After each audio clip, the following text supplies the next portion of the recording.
উজু করতে গেলে কিছু বিধান আছে, আছে কিনা বলেন?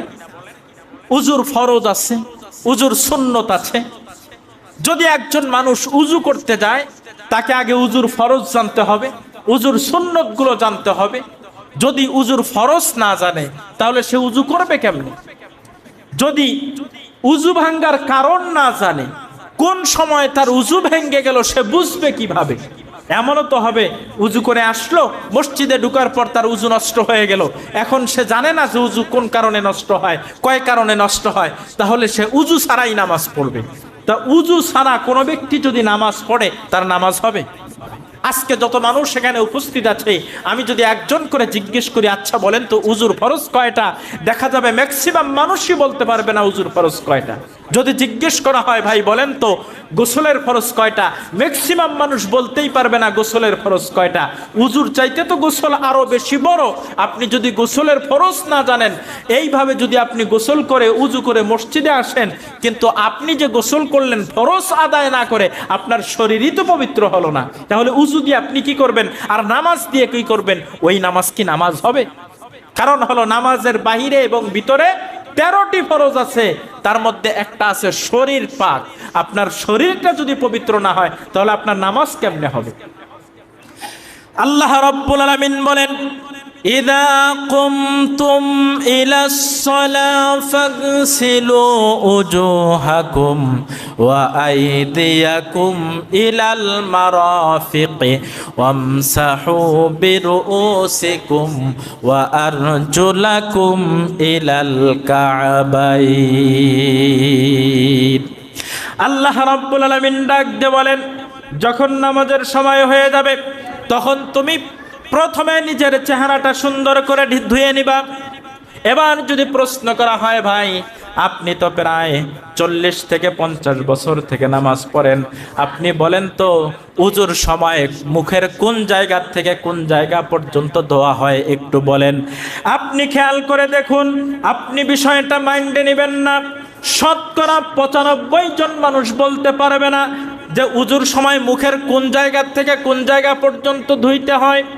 বিশ্বনবীজি সাল্লাল্লাহু আলাইহি ওয়াসাল্লাম এই উজুর 1 নাম্বার ফরজ সমস্ত মুখ ধোয়া, এই জিনিসটা ক্লিয়ার করে দেওয়ার জন্য তিনি বুঝাইছেন, মাথার চুলের গোড়ার থেকে নিয়ে শুরু করে থুতনির নিচ পর্যন্ত, আর ডান কানের লতির থেকে শুরু করে বাম কানের লতি পর্যন্ত, এই পুরাটা মিলে হলো মানুষের একটা মুখ, একটা চেহারা, মুখ ও মণ্ডল, এই পুরাটা ধোয়া, এইটা হচ্ছে ফরজ। এই পুরাটার ভিতর থেকে একটা পশম, 2টা পশমও যদি বাকি থাকে কারো ধোয়ার, পশমের গোড়ায় যদি পানি না পৌঁছে, তার উজু হবে না। এরপর যেই মানুষগুলোর দাড়ি মুখের ভিতরে আছে, দাড়ি যদি বেশি ঘন হয়, তাহলে থুতনির নিচ পর্যন্ত নয়, ঘন দাড়িগুলো সুন্দর করে পানি দিয়ে খিলাল করে করে ধুইতে হবে। আর যদি পাতলা দাড়ি হয়, তাহলে তো এমনিই পানি পৌঁছে যাবে। 2 নাম্বার ফরজ হলো 2 হাতের কুনুই সহ ধুতে হবে।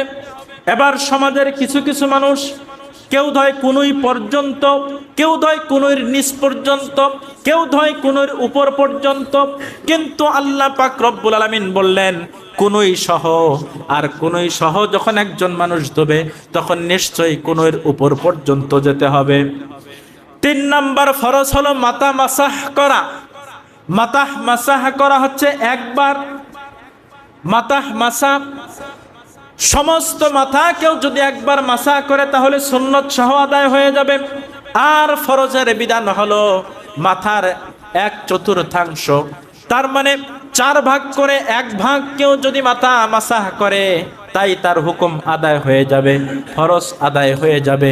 আর যদি কোনো ব্যক্তি সমস্ত মাথা একসঙ্গে সুন্দর করে মাসাহ করে, তাহলে ওই ব্যক্তি সুন্নত সহ সওয়াব পেয়ে যাবে। আর 4 নাম্বার ফরজ হলো 2 পা টাকনু সহকারে ধোয়া। 2 পায়ের নিচে 2 পাশে উঁচা 2টো হাড় আছে, ওই হাড়ের নাম হচ্ছে টাকনু। এই টাকনু সহকারে এই পা দুটো ধুয়ে নিতে হবে। এর নাম হলো উজু। উজু যখন করা হয়ে গেল, এবার উজু ভাঙ্গার কারণ জানতে হবে যে কয় কারণে উজু ভেঙে যায়। যদি উজু ভাঙ্গার কারণ একজন ব্যক্তি না বুঝে, তাহলে সে নামাজের ভিতরে আসলো ঠিক, কিন্তু উজু কখন ভাঙলো সে জানলো না, যার কারণে সে উজু অবস্থায় নামাজ পড়লো নাকি উজু ছাড়া নামাজ পড়লো বুঝার কোনো কায়দা নাই। এবার আসুন, বলছিলাম নামাজের বাহিরে এবং ভিতরে 13টা ফরজ আছে। 1 নাম্বার ফরজ হলো শরীর পা, নিজের শরীরটা পবিত্র রাখতে হবে। এবার আসুন, নবী আলাইহিস সালাম বলেছেন লা ইয়াদখুলুল জান্নাতা জাসাদুন গুজিয়া বিল হারাম, যেই ব্যক্তি হারাম খায় ওই ব্যক্তিকে আল্লাহ পাক রব্বুল আলামিন চির জাহান্নামী বলে ঘোষণা করেছেন, কোনোদিন জান্নাতে যাবে না। তাহলে যেই লোকটা হারাম খাইলো ওই লোকটা যদি মসজিদে আসে তার শরীরটা কি পবিত্র? কোনোদিনও তার শরীর পবিত্র না। এবার আপনি খেয়াল করেন, অনেক মানুষ মসজিদে নামাজ পড়ার জন্য আসে যেই লোকটা সুদের সঙ্গে জড়িত আছে। অনেক মানুষ মসজিদে নামাজ পড়ার জন্য আসে যেই লোকটা ঘুষের সঙ্গে জড়িত আছে। অনেক মানুষ মসজিদে নামাজ পড়ার জন্য আসে যেই লোকটা সমাজের মোড়ল বা দেওয়ানি হওয়ার কারণে মানুষের ঘুষের টাকায় সমাজে বিচার আচার যখন করে, ঘুষের টাকা যেই দিকে বিচার যায় সেই দিকে, এইরকম অন্যায়কারী মানুষ মসজিদে আসে কি আসে না? আবার কিছু কিছু মানুষ এই রকম আছে যে মসজিদে নামাজের জন্য আসে আর ওই দিকে ব্যবসায়ী হওয়ার কারণে সে ব্যবসার মধ্যে বিভিন্ন সময় দাম বৃদ্ধি করে দেয়, 2 নাম্বার জিনিস 1 নাম্বার বলে চালায়া দেয়, মানুষকে ব্যবসায় ঠকায়। এরকম লোক আছে না নাই? আবার কিছু কিছু ব্যবসায়ী লোক আছে যেই ব্যবসায়ী লোকেরা ওজনে কম দেয়, অন্যের কাছে নেওয়ার সময় সঠিক নেয় আর নিজে দেওয়ার সময় কম দেয়। এরকম ব্যবসায়ী আছে কিনা? আচ্ছা বলেন, যে কয়টা শ্রেণী বললাম এর চাইতে আরো অনেক শ্রেণী আছে যাদের কথা আমি বললাম না। এই কয়টা শ্রেণীর লোক যদি মসজিদে এসে নামাজ পড়ে, নামাজ পড়তে পড়তে কপালের ভিতরে দাগও ফেলায়া দেয়, এদের নামাজ কি নামাজ হবে কোনোদিন? এই জন্যই আল্লাহ পাক বলেছেন নামাজ মানুষকে অশ্লীল কাজ থেকে দূরে সরায়া দেয়। কিন্তু আজকে মানুষ নামাজ পড়ে কিন্তু নামাজ পড়ার পরেও অশ্লীল কাজ করে, নামাজ পড়ার পরেও সুদ খায়, নামাজ পড়ার পরেও ঘুষ খায়, নামাজ পড়ার পরেও ওজনে ভেজাল কম দেয়, নামাজ পড়ার পরেও ভেজাল পণ্য সঠিক পণ্য বলে বিক্রি করে, নামাজ পড়ার পরেও কম দামি জিনিস বাজারে মঙ্গা শুরু করে দিয়ে বেশি দামে বিক্রি করে। এমন লোক আছে না নাই? নামাজ পড়ার পরেও তারা শুধরে যেতে পারে নাই, কারণ তাদের নামাজটা নামাজই হয় নাই। সম্মানিত উপস্থিতি, তাহলে 1 নাম্বার হলো শরীরটা পবিত্র রাখতে হবে, কোনো ধরনের হারাম খাওয়া যাবে না। 2 নাম্বার হলো কাপড় পবিত্র থাকতে হবে। যেই লোকটা সুদের টাকায় কাপড় কিনে ওর কাপড় কি পবিত্র? 3 নাম্বার, যেই লোকটা ঘুষের টাকায় কাপড় কিনে ওর কাপড় কি পবিত্র? 4 নাম্বার, যেই লোকটা দোকানে 2 নাম্বারই করে এরপরে সে ওই টাকা দিয়ে কাপড় কিনে তার কাপড় কি পবিত্র? তাহলে এই লোকগুলোর কাপড় পবিত্র না, শরীরও পবিত্র না, এই জন্য এদের নামাজ না। 3 নাম্বার, যেই জায়গাটাতে আপনি সিজদা করবেন ওই জায়গাটা পবিত্র হতে হবে। আপনি আজকে খোঁজ নিয়ে দেখেন ম্যাক্সিমাম মসজিদগুলোতে জমি নিয়ে ভেজাল। আচ্ছা, জমি নিয়ে যদি মসজিদে ভেজাল থাকে ওই জায়গাটা কি পবিত্র হলো? ম্যাক্সিমাম মসজিদগুলোতে জমি নিয়ে ভেজাল। 2 নাম্বার বিষয়, মসজিদগুলো আবার তৈরি হয় বিভিন্ন জনের ঘুষের টাকায়, বিভিন্ন জনের সুদের টাকায়। যখন মসজিদ তৈরি করার জন্য ইচ্ছা করে মানুষ, ছাদ দিবে মসজিদে, পাকা করবে মসজিদ, তখন মানুষের হুঁশ থাকে না কার কাছে টাকা নেয় আর কার কাছে না নেয়, কার টাকা নেওয়া যাবে আর কার টাকা নেওয়া যাবে না, এই চিন্তাটা আর কমিটির লোকের মাথায় থাকে না। আপনি খেয়াল করেন আজকে তো মসজিদ বানায় মুসলমানেরা, মুসলমানদের মাথায় হুঁশ থাকে না কার টাকা নেয় আর কার টাকা না নেয়। নবী আলাইহিস সালামের সময় যখন কাবা ঘরকে পুনর্নির্মাণ করা হয়েছিল তখন নবী আলাইহিস সালাম ছোট ছিলেন, 7 বছর কি 8 বছর বয়স তার ছিল। ওই সময় সমাজের নেতৃত্ব যারা দিত সবাই ছিল মুশরিক, সবাই ছিল কাফের, একজনও মুসলমান ছিল না। কাবা ঘর নির্মাণ করতে হবে, পুনর্নির্মাণ করতে হবে, তারা সবাই জরুরিভাবে মিটিং ডাক দিল। কুরাইশেরা মিটিং ডাক দেওয়ার পর কাবা ঘর কেমনে নির্মাণ করা যায়, কিভাবে করা যায় এ বিষয় নিয়ে পরামর্শে বসলো। পরামর্শে বসার পর তাদের কাছে হালাল টাকাও ছিল, হারাম টাকাও ছিল। সবাই এক এক করে বলল, ভাই আমার কাছে আসলে হারাম টাকা এতগুলো আর হালাল টাকা হচ্ছে এতগুলো, যেহেতু কাবা ঘর নির্মাণ হবে, মসজিদ নির্মাণ হবে, সেখানে তো হারাম অংশ দেওয়া যাবে না, কাজেই আমার হালালটুকু আমি দিলাম। এইভাবে কুরাইশের লোকেরা সবাই মিলে হালাল টাকাগুলো একত্রিত করলো। করার পর হিসাব মিলায় দেখে এই হালাল টাকা দিয়ে যদি কাবা ঘর নির্মাণ করে তাহলে পুরা এরিয়া জুড়ে তারা নির্মাণ করতে পারবে না, হাতিমটা বাদ রাখতে হবে। এই জন্য তারা হালাল টাকা না থাকার কারণে হাতিমটা কাবা ঘরের ভিতরে ঢুকাইতে পারে নাই। হাতিম বাদ দিয়ে বাকি অংশটা কাবা ঘরের এরিয়া করে তারা বিল্ডিং বিল্ডিং নির্মাণ করেছেন, কাবা ঘর নির্মাণ করেছিলেন। সুবহানাল্লাহ বলেন। একটা কাফের, একটা মুশরিক বুঝলো যে হারাম টাকা মসজিদে লাগানো যাবে না, কিন্তু আজকের মুসলমানেরা বুঝে না যে হারাম টাকা মসজিদে লাগানো যাবে না। ওই সুদখোরের সুদের টাকা দিয়ে, ঘুষখোরের ঘুষের টাকা দিয়ে আপনি যখন মসজিদে টাইলস লাগাবেন, ওই টাইলসে যখন আপনি সিজদা করবেন, পবিত্র না অপবিত্র? তাহলে জায়গাটাও অপবিত্র। এইভাবে এক এক করে আপনি যদি গবেষণা করে দেখেন, তাহলে আপনার নামাজ পড়ার জন্য যে 17টা ফরজ আছে, 13টা ফরজ আছে, একটা ফরজও আপনি আদায় করতে পারেন নাই, তাহলে নামাজটা হবে কিভাবে? এই জন্য বলা হচ্ছে যে আজকের মানুষ যে নামাজ পড়তেছে, নামাজটা আসলে নামাজই হচ্ছে না, যার কারণে এই মানুষগুলো অন্যায় কাছ থেকে ফিরে আসতে পারতেছে না।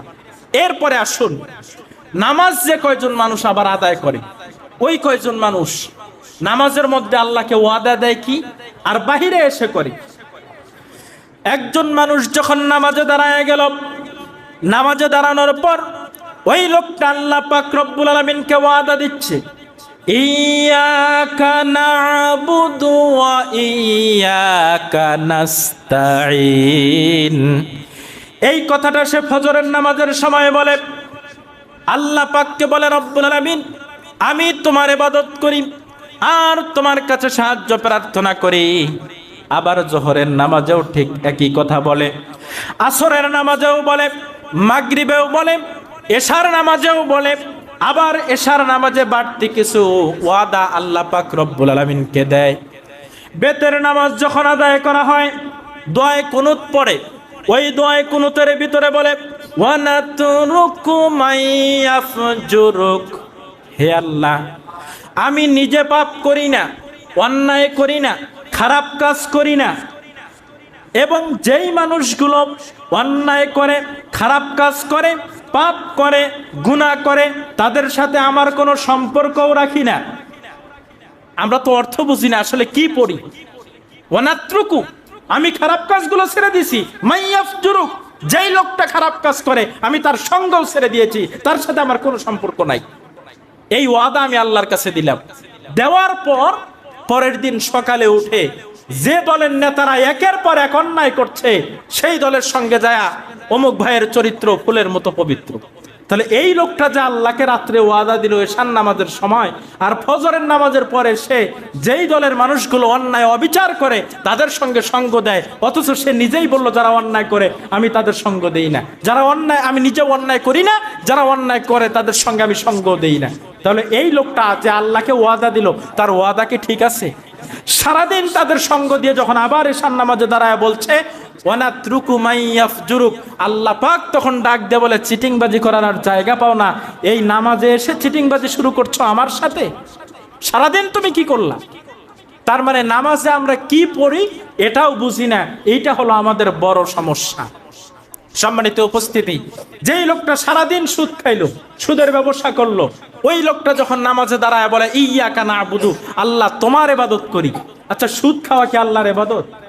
এই লোকটা যখন বলে তোমার ইবাদত করি, আল্লাহ তখন বলে চিটিংবাজি করার জায়গা পাও না, সারাদিন তুমি সুদের ব্যবসা করো আর নামাজে দাঁড়ায় বলো আমার ইবাদত করো, তুমি তো কখনোই আমার ইবাদত করো না।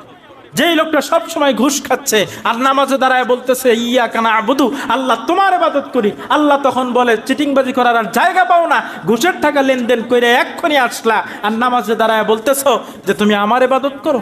যেই লোকটা পণ্যে ভেজাল দিচ্ছে, 2 নাম্বার পণ্য 1 নাম্বার বলে বিক্রি করতেছে, ওই লোকটা যখন মসজিদে এসে বলে ইয়াকা না'বুদু, আল্লাহ তোমার ইবাদত করি, আল্লাহ তখন বলে চিটিংবাজি করার জায়গা পাও না, এক্ষুনি তুমি ভেজাল পণ্য বিক্রি করলা আর এইখানে এসে বলতেছো তুমি আমার ইবাদত করো। যেই লোকটা ওজনে কম দেয়, ওই লোকটা যখন বলে ইয়াকা না'বুদু, আল্লাহ পাক তখন বলে ফাজলামি করার আর জায়গা পাও না, এখনই তুমি ওজনে কম দিলে আর তুমি বলো যে আমি তোমার ইবাদত করি। আচ্ছা বলেন, যারা ওজনে কম দেয় তাদের বিচার আছে না নাই? শুধু ছোটখাটো বিচার না বড় বিচার? আল্লাহ পাক রব্বুল আলামিন বলেন, যেই মানুষগুলো ওজনে কম দেয়, আল্লাহ রাব্বুল আলামিন বলেন ওয়াইলুল লিল মুতাফফিফিন। আল্লাহ পাক রব্বুল আলামিন বলেন ওয়াইল নামক একটা জাহান্নামের গর্ত আমি নির্ধারণ করলাম যারা ওজনে কম দেয় তাদের জন্য। যেই মানুষগুলো ওজনে কম দেয় ওই মানুষগুলোর জন্য আল্লাহ পাক রব্বুল আলামিন জাহান্নামের ভিতরে একটা গর্ত, যেই গর্তের নাম হচ্ছে ওয়াইল, এই গর্তটা নির্ধারণ করে রেখেছেন। আল্লাহ পাক রব্বুল আলামিন বলেন, আল্লাযীনা ইযা তালু আলান নাসি ইস্তাওফুন ওয়া ইযা কালুহুম আও ওয়াজানুহুম ইখসিরুন। এই মানুষগুলো হলো যারা মানুষের কাছে যখন নেয় তখন ওজনে সঠিক নেয়, আর যখন মানুষকে দেয় তখন ওজনে ভেজাল করে। এই মানুষগুলোর জন্য আমি ওয়েল নামক জাহান্নামের একটা গর্ত নির্ধারণ করলাম। এই ওয়েল নামক জাহান্নামের গর্ত আল্লাহ পাক বলেন আরেক শ্রেণীর মানুষের জন্য আমি নির্ধারণ করে রেখেছি। তারা কারা? তারা হচ্ছে ফাওয়াইলুল লিল মুসাল্লিন। তারা হচ্ছে এক শ্রেণীর নামাজি। নামাজ না পড়লে কি মুসল্লি হতে পারে? নামাজ পড়ার পরেই তো মুসল্লি। সালাত শব্দ থেকে আল্লাহ পাক বলছেন নিয়মিত নামাজি, এক শ্রেণীর নিয়মিত নামাজি, যাদের জন্য আমি এই ওয়াইল নামক জাহান্নামের গর্তটাকে রেডি করে রেখেছি। নিয়মিত নামাজি তারা। আল্লাহ পাক রব্বুল আলামিন বলছেন ফাওয়াইলুল লিল মুসাল্লিন আল্লাযীনা হুম আন সালাতিহিম সাহুন। যারা নিজে নামাজ পড়ে নামাজের সময় তারা নামাজ থেকে উদাসীন থাকে, নামাজের মধ্যে মনোযোগ নাই, মনোযোগ অন্যদিক চলে গেছে। নামাজের ভিতরে শরীর নাড়াচাড়া করে, কাপড় চোপড় নাড়াচাড়া করে, এদিক সেদিক মনোমালিন্য হয়, মনোমানসিকতা নিয়ে চলে যায়। নামাজের ভিতরে তার তেমন মনোযোগ নাই। এই মানুষগুলোর ব্যাপারে বলছেন আল্লাযীনা হুম ইউরাউন। এবং ওই সকল মানুষ যারা নামাজ পড়ে ঠিক, কিন্তু এই নামাজটা পড়ে লোক দেখানোর জন্য, ওয়ায়ামনাউনাল মাউন। এবং ওই সকল মানুষ যারা দেখতেছে বাড়ির পাশে প্রতিবেশীর মানুষ বস্ত্র পাচ্ছে না, কাপড় চোপড় পাচ্ছে না, এরপরেও সে তাদের কাপড় চোপড়ের ব্যবস্থা করে না, যেই লোকেরা, এই সমস্ত লোক, এই তিন প্রকার লোকের কথা আল্লাহ বললেন যে এই লোকদেরকে আমি ওয়াইল নামক জাহান্নামের গর্তের ভিতরে ঢোকাবো। জাহান্নামের ওয়াইল নামক গর্ত, এটা কি স্বাভাবিক কোনো গর্ত মনে করেছেন? না। জাহান্নামের ওয়াইল নামক গর্তের ভিতরে জাহান্নামের ওয়াইল নামক গর্তের ব্যাপারে বিশ্বনবীজি সাল্লাল্লাহু আলাইহি ওয়াসাল্লাম বর্ণনা করেন যে এই গর্তটা এমন একটা গর্ত, এমন কঠিন একটা গর্ত, যেই গর্তটাতে যখন একজন মানুষকে ফালানো হবে, ফালানোর পর ওই মানুষটা গর্তের তলদেশ পর্যন্ত যেতে 40 বছর সময় লাগবে তার। আচ্ছা বলেন তো, আপনি 20 তলা বিল্ডিং থেকে একটা মানুষকে যদি ছেড়ে দেন, দেখবেন মাত্র কয়েক সেকেন্ডের ভিতরে সে নিচে পড়ে যাবে। 40 তলা বিল্ডিং এর উপর থেকে একটা মানুষকে বা একটা জিনিসকে, একটা বস্তুকে ফেলাইলে যদি কয়েক সেকেন্ডের মধ্যেই নিচে পড়ে, 1 ঘন্টা বা 1 মিনিট সময় না লাগে, তাহলে 40 বছর পর্যন্ত মাটির নিচের তলদেশে যেতেই থাকবে। তাহলে ওই গর্তটা কত নিচু, কত ভয়ঙ্কর চিন্তা করেছেন একবার? এই গর্তের নাম হলো ওয়াইল। নবী আলাইহিস সালাম বলেছেন এই গর্তটা এত ভয়ঙ্কর, যেই মানুষগুলো নামাজ সঠিকভাবে পড়বে না আর যেই মানুষগুলো ওজনে ভেজাল দিবে, আল্লাহ পাক রব্বুল আলামিন তাদেরকে ওই ওয়াইল নামক দোজখের ভিতরে দিবে। বলেন নাউযুবিল্লাহ। আচ্ছা বলেন, আমরা কি ওয়াইল নামক দোজখে যেতে চাই? তাহলে আমাদের নামাজ সঠিক করতে হবে, সকল প্রকার পাপাচার থেকে বিরত আসতে হবে। 2টা রাস্তা, হয় আপনি নামাজ ছেড়ে দেন, নইলে আপনি পাপাচার ছেড়ে দেন। পাপাচারও করবেন, নামাজও পড়বেন, সুদও খাবেন, নামাজও পড়বেন, ঘুষও খাবেন, নামাজও পড়বেন, ওজনে কম দিবেন, নামাজও পড়বেন, 2 নাম্বারি ব্যবসা করবেন, নামাজও পড়বেন। এটা হতে পারে না। হয় অপরাধ ছাড়বেন, নইলে নামাজ ছাড়বেন। নামাজ ছেড়ে দিয়ে আপনি অপরাধের ধান্দা করেন, আখেরাতে লাভ হবে না, কিন্তু দুনিয়াতে কিছু লাভ হবে। আর আপনি অপরাধও করবেন, নামাজও পড়বেন, যে সময়টা নামাজের জন্য মসজিদে আসলেন ওই সময়টা আপনার লস হলো, না দুনিয়ায় লাভ না আখেরাতে লাভ। এই জন্য হয় অপরাধ ছাড়তে হবে, নইলে নামাজ ছাড়তে হবে। আল্লাহ পাক রব্বুল আলামিন আমাদের সকলকেই সকল প্রকার অপরাধ ছেড়ে সুন্দরভাবে নামাজ আদায় করার তৌফিক দান করুক। সকলে বলুন আমিন।